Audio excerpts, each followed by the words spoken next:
Well, I mean, it's his story, right? I mean, we're going to get into that. You know, it's interesting how that impacted you when you tell me that. I mean, I know we both have done this book. My introduction to the book was I had a business partner who was in the middle of stealing my company. He was. I had started this company. I really didn't need him. Right. But his kids were in a youth group. I had a strong relationship with him from small group.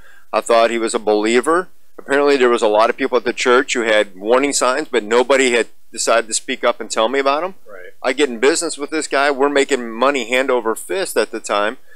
I'm living on $1,000 a month because Amy was working full-time at that time, and I told him I knew that he was almost bankrupt, that his kids were getting ready to get kicked out of private school. So I said, get all your bills caught up, and when you're ready, we'll go. Well, the backstory is he wound up, that led to him getting caught up in a bunch of greed, wound up costing me about $100,000 or so when I was 25 years old or so, right there, and then 10 years later for him to get in federal prison because he was greedy. So it'll eventually catch up. You know, went through a divorce. I talked to the rest of the family now. It's funny, over time God restored that from the whole thing. But I was going in the middle of that, and I'd never really personally had a bunch of adversity. I'd had things that had happened, like friends who died of alcoholism or things like that. But this was like, I felt like every day I woke up and was going to war. And so I have to give you that backstory because it was a Saturday morning, okay? I woke up and it was like God put his hand on my chest and said, you are not moving today. And I couldn't physically move. And I've never had that. I don't know what he just physically stopped me. And about an hour later, I get a call from a friend of mine at church. He says, Josh, I've been praying for you. You've been on my heart and my mind all morning. We actually got a group of guys. We know you're going through some stuff. Would you meet us at a coffee shop down in Webster Grove? So we go to Webster. And after that phone call, I had the energy to pick up this, the cell phone, the older cell phones before we had iPhones even. This was like 2002, 2003. Sure. And so I pick up that phone.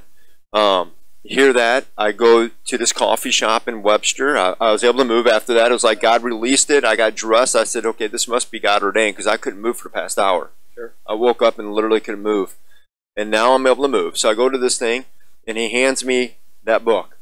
And he says, Josh, we're going to walk through this. I don't know a whole lot about it, but I figured we need something, and us guys want to get around you and pray. We love you, and we can, we don't want you going through this by yourself. We think you're trying to carry this by yourself. And so I still talk to almost every single one of those guys to this day. I owe them a lot because God used them. They were what I call benchmarks in my life to get me where I am at today. And so I'm very thankful. But that book, we walked through it over a period of time. And then that book made such an impact during that time. It helped me to have the courage to do that. But I also want to say that at that time, I thought I was a good Christian. Okay, and I don't think it didn't lead me to salvation, but one of the things that it dealt with, it had me take a real look at my anger problem I'd inherited from my dad.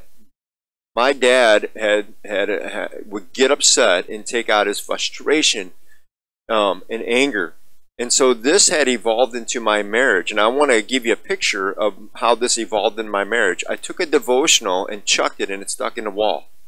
It's a good chuck, yeah. Yeah.